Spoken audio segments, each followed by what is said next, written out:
இங்கே இருக்க சட்டமன்ற உறுப்பினர் வந்து கேட்டார், ஆந்திராவுக்கு வந்து எல்லாமே போகுது அப்படின்னு சொல்லி. இது எப்படிப்பட்ட ஒரு நரேட்டிவ் என்றது எனக்கு தெரியவில்லை. ஏன்னா முதலீடு எப்படி நடந்ததுன்னு தெரிஞ்சதுன்னா இந்த மாதிரி ஒரு கேள்வியே வராது. ஒரு பட்டனை தட்டின உடனே இன்னொரு ஸ்டேட்டுக்கு ஒன்றும் போகாது.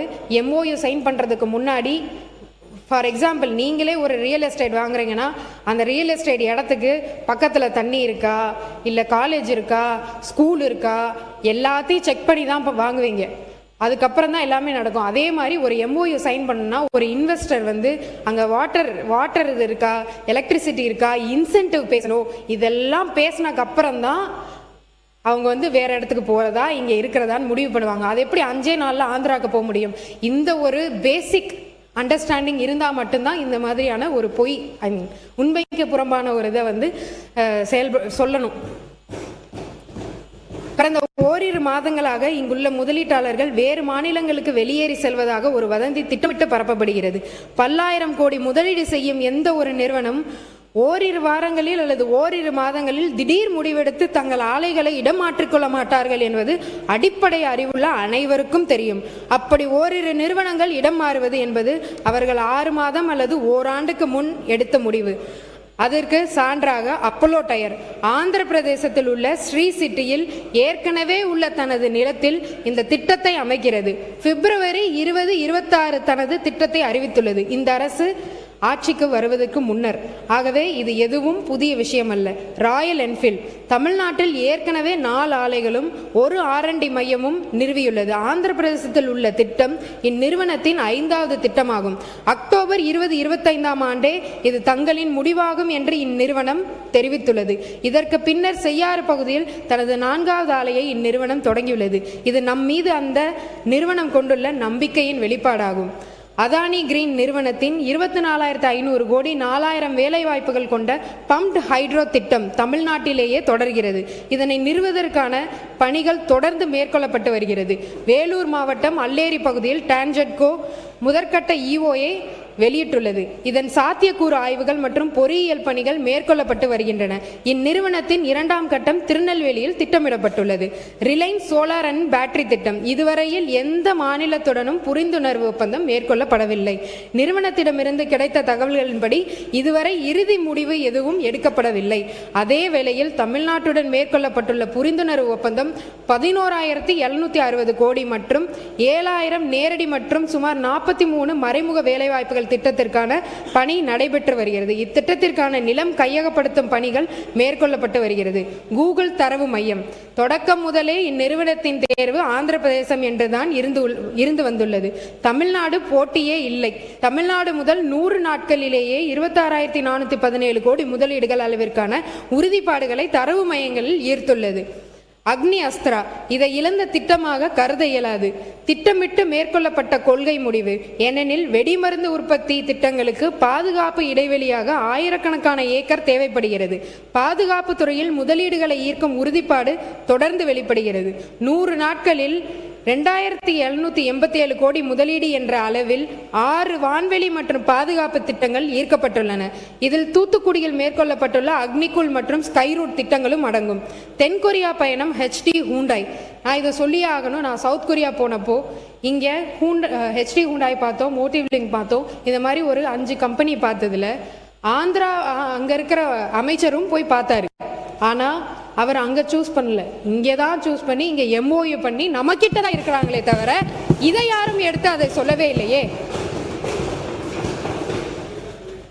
தேடி வரும் நிறுவனங்களை வரவேற்று ஆதரித்து அரவணைத்து அவை தொடர்ந்து தமிழ்நாட்டில் விரிவாக்கம் செய்ய உதவுவதுதான் நமது பாசிட்டிவ் அணுகுமுறை. இங்கே ஒரே ஒரு உதாரணத்தை குறிப்பிட விரும்புகிறேன். மோட்டிலிங்க் தமிழ்நாட்டில் 300 கோடி ரூபாய் முதலீடு செய்ய முடிவு செய்துள்ளது. இதற்காக நாங்கள் தென்கொரியாவுக்கே சென்று அந்த நிறுவனத்துடன் பேச்சுவார்த்தை நடத்தினோம். ஆந்திர பிரதேசம் இந்த திட்டத்திற்கு போட்டியிட்டது. அதே மாநிலத்தின் தொழில் அமைச்சர் அவர்களும் தென்கொரியா சென்று பேசினார். இதுதான் உண்மை. அதே மாதிரி வெற்றி மாநாட்டில் 97 MOUs வந்து சைன் பண்ணோம். கிரீன்ஃபீல்ட் ப்ரௌன்ஃபீல்ட் அப்படின்னு 2 இருக்கு. கிரீன்ஃபீல்டு 55 பண்ணோம். 50 விரிவாக்க திட்டம். இதில் 8 திட்டங்கள் வந்து இது 2மே சேர்ந்து இருக்கு. அதே மாதிரி 25 புதிய நிறுவனங்கள் முதல் முறையாக தமிழ்நாட்டுக்கும் வந்திருக்கு. அதில் அல்ட்ரா வயலட் அல்ட்ரா வயலட் கிருஷ்ணகிரியில வந்து அமைக்கிறாங்க. ஃபார்ச்சூன் 500 அப்படின்னு சொல்ற தரவரிசையில் 292வது ரேங்க்ல இருக்கிற சூப்பர் மைக்ரோ அப்படின்ற 2 கம்பெனி, புது கம்பெனி வந்து இங்க வந்திருக்கு. 100 நாட்களில் 1,00,000 கோடி ரூபாய் முதலீடு உறுதி செய்யப்பட்டுள்ளது. இந்த முதலீடுகள் மூலமாக 1,21,788 வேலை வாய்ப்புகளும் உறுதி செய்யப்பட்டுள்ளன. இவையெல்லாம் ஜஸ்ட் ட்ரெய்லர் தான், மெயின் பிக்சர் இனிமே தான் வரும்.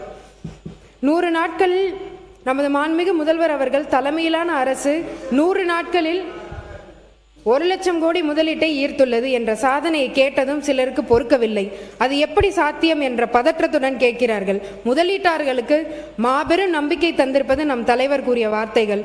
உங்களிடம் யாராவது லஞ்சம் கேட்டால் கொடுக்க முடியாது என்ற துணிச்சலாக சொல்லுங்க, இது எங்க தம்பி விஜய் ஆட்சி, இது எங்க பிள்ளை விஜய் ஆட்சி என்ற தைரியமாக சொல்லுங்க, நான் உங்களுடன் இருக்கிறேன் என்று அவர் வெளிப்படையாக அறிவித்ததால் தான் அவர் ஆட்சிக்கு வந்த பிறகு அரசு அலுவலகங்கள் 1 பைசா லஞ்சம் இல்லை. இது முதலீட்டாளர்கள் மத்தியில் பெரும் பேசு பொருளாக மாறிவிட்டது. வெற்றி தமிழ்நாடு முதலீட்டாளர்கள் மாநாட்டின் போது வெளிநாட்டு முதலீட்டாளர்கள் பலரும் இதற்காக முதல்வருக்கு நன்றி தெரிவித்தனர். வெளிநாட்டில் வாழும் தமிழர்கள் தமிழ்நாட்டில் முதலீடு செய்ய விரும்பும் போது ஒரே இடத்தில் சிங்கிள் பாயிண்ட் ஆஃப் கான்டாக்ட் உதவி உறுதி செய்யப்பட்டுள்ளது. இதுக்கு எக்ஸாம்பிள் தான் எம்பல் டெக்ஸ்டைல் பார்க் அப்படின்னு சொல்லி நம்ம அனௌன்ஸ் பண்ணோம். நம்ம ரீசன்ட் கான்க்ளேவ்ல 17 மேலேருந்து அவர் என் கூட கோஆர்டினேட் பண்ணி இன்னைக்கு அவங்களுக்கு லேண்டும் அலோகேட் பண்ணி எல்லா கன்வர்ஷன் ரேட்டும் இப்போ நம்ம இந்த 1,00,000 கோடியில் எல்லாரும் கேட்டீங்க, இதை நீங்கள் எவ்வளோ தூரம் கிரவுண்ட் பண்ணுவீங்கன்னு சொல்லி. இன்னைக்கு வர கன்வர்ஷன் ரேட் 45%. நாங்கள் வந்த 100 நாட்களில் 45% கன்வர்ஷன் ரேட் காமிச்சிருக்கோம். இது மட்டும் அல்லாமல் எந்தெந்த துறைகளில் எத்தனை திட்டங்கள் கொண்டு வந்திருக்கோம். வாகனங்கள் மற்றும் மின்வாகனத்துறை 17 திட்டங்கள், 17,073 கோடி, 14,977 ஜாப் வந்து கிடைச்சிருக்கு. புதுப்பிக்கத்தக்க எரிசக்தி இந்த துறையில் 15,787 கோடி. பொறியியல் உற்பத்தி துறையில் 20 திட்டங்கள், 9,525 கோடி, 22,220 ஜாப். ஜவுளித்துறையில் 16 திட்டங்கள், 7,871 கோடி, 24,876 ஜாப்ஸ். மின்னணுவியல் மற்றும் செமிகண்டக்டர் 10 திட்டங்கள், 5,893 கோடி, 7,236 ஜாப்ஸ். உயிர் அறிவியல் திட்டங்கள் 8 திட்டங்கள் கொண்டு வந்திருக்கோம். 33,893 கோடி வந்து இதில் இன்வெஸ்டர்ஸ் இன்வெஸ்ட் பண்ணியிருக்காங்க. வான்வெளி பாதுகாப்பு மற்றும் விண்வெளி 6 திட்டங்கள், 2,787 கோடி வந்து இதில் இன்வெஸ்ட் பண்ணியிருக்காங்க. தொழில்துறை பூங்காக்கள், கடல்சார் துறை, பொம்மைகள், ஆள் தொழில்நுட்பம் இதில் 8 திட்டங்கள் கொண்டு வரப்பட்டிருக்கு. பல்கலைக்கழகங்கள், R&D, GCC உள்ளிட்ட துறைகளிலும் முதலீடு 1000லிருந்து 5,000 ஜாப் வந்து கொடுக்குது. மேம்பட்ட தொழில்நுட்ப முன்னுரிமை துறைகள் 40 திட்டங்கள், 54,787 கோடி, 30,157 ஜாப் வந்து கொண்டு வந்திருக்கோம். தரவு மையங்கள் 3 திட்டங்கள், 26,417 கோடிக்கு வந்து இத்தனை துறைகளிலும் நம்ம வந்து முதலீடு கொண்டு வந்திருக்கோம். இத்தனை துறைகளிலும் ஜாப் வந்து நம்ம இன்னைக்கு கொண்டு வந்திருக்கோம். இம்ப்ரூவ் பண்றதுக்கு ஒரு புதிய, ஏன்னா இது வந்து முன்னாடியே வந்து பண்ணியிருக்காங்க. சின்ன பிள்ளைன்ற மதுரை மாவட்டத்தில் ஒருத்தவங்க இருந்தாங்க. அவங்க வந்து ஓரிங் ஹைட்ரோக்ளாலிக் சிஸ்டத்தை வந்து ஆயில் லீக்காமல் இருக்கிறதுக்கு அந்த ஒரு இதை வந்து MSMEயில் இருக்கிற ஒரு SHG மதுரையில் இருக்கிற ஒரு பெண்மணி வந்து அதை வந்து பண்ணிட்டு இருந்தாங்க. அப்போவே வந்து வாஜ்பாய் அவர்கள் அவங்க வீட்டில் போய் அவங்களுடைய காலில் வந்து கும்பிட்டு இருந்தாங்க. ஸோ அந்த மாதிரியான ஒரு திட்டத்தை நமது மாண்புமிகு முதல்வர் அவர்கள் இண்டஸ்ட்ரியும் MSMEயும் இணைத்து அங்கே இருக்க SHG குரூப் பெண்களும் வளர வேண்டும் அப்படின்றத இன்னைக்கு வலியுறுத்தியிருக்காங்க. தமிழ்நாடு சிமெண்ட் நிறுவனத்தின் அரியலூர் ஆலையில் தற்போது கிளிங்கர் உற்பத்தி செய்வதற்கு நிலக்கரி எரிபொருளாக பயன்படுத்தப்படுகிறது. எனவே டான்சம் நிறுவனம் முதற்கட்டமாக குறைந்தபட்சம் 15% மாற்று எரிபொருள் பயன்பாட்டிற்காக பல முயற்சிகளை எடுத்து வருகிறது. அதன்படி நாளொன்றிற்கு குறைந்தபட்சம் 75 மெட்ரிக் டன் மாற்று எரிபொருள் தேவைப்படுகிறது. இதற்கிடையே தமிழ்நாடு நீர்வளத்துறை தமிழ்நாட்டில் உள்ள அனைத்து ஆறுகளை சுத்தப்படுத்தும் நோக்கில் ஆறுகளின் கரைகளில் உள்ள கருவேல மரங்களை அகற்றுவதற்கான முயற்சிகளை எடுத்து வருகிறார்கள். அதைத் தொடர்ந்து நீர்வளத்துறை டான்சம் நிறுவனத்தில் கருவேல மரங்களை மாற்றி எரிபொருளாக பயன்படுத்த அணுகினர். நிலக்கரிக்கு பதிலாக கருவேல மரம் மாற்று எரிபொருளை 15% பயன்படுத்தும் போது ஆண்டுக்கு 10 கோடிக்கு அதிகமாக சேமிப்பு கண்டறியப்பட்டது. எனவே நீர்வளத்துறையிலிருந்து கருவேல மர மாற்று எரிபொருளை வாங்குவதற்காக கருத்துறை இயக்குனர் குழுமத்தில் ஒப்புதல் பெறப்பட்டது. விரைவில் டான்சம் நிறுவனம் சீம கருவேல எரிபொருளை மாற்று எரிபொருளாக பயன்படுத்தும்.